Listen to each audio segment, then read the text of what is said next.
Absolutely recommend Joe's baseball school to every coach out there, with the exception of the 5 coaches in our majors league. I really hope that they wait till the end of the season to start going to Joe. I don't want them figuring it out quite so quick.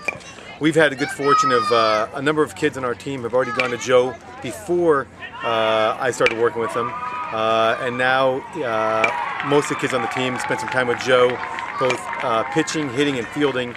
And the kids really respond to Joe. They really like working with them.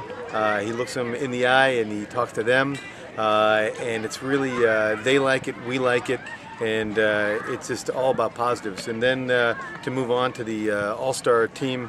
Again, if you look at the 12 or 13 kids who played the All-Stars last year, and probably the 13 kids who play this year, each and every one of them used Joe to help us get to be a better team. I would recommend them. I'm not sure if you can tell that we are the Cubs, and last year the Cubs broke the 100-year losing streak by winning a Little League championship with a team that probably in the beginning of the season was only the 3rd or 4th best team in the league. And Joe worked with all of our players last year, again in hitting and fielding and pitching. And by the end of the season, our kids at every position, they were just top to bottom best hitters, best pitchers, and best fielders in the league. And it was all just basic mechanics. And it was over and over repetition. And the Cubs walked away with the championship last year. And this year we're 10-0 and hoping to continue our little streak here. And we're ready. Joe Spurley has helped improve our players' abilities in a number of different ways in each part of the game, whether it's in pitching, showing the kids proper mechanics, really helping their form both for pitching's sake and for keeping their arm healthy.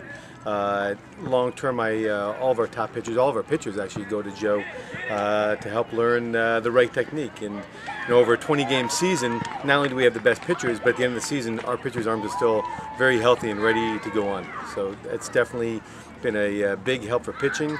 For hitting, same deal. It's absolute technique. That's Joe stresses just all the basic mechanics and all the techniques that allow kids to have the best shot, to put the bat on the ball and to put it in play, and to hit the ball hard, line drives every time. In terms of fielding, Joe's especially worked with my older boys quite a bit, both infield and outfield. And Joe, again, it's just all about technique and basics and repetition. And I'll tell you, any kid that goes to Joe is going to become a much better player at the end of the session.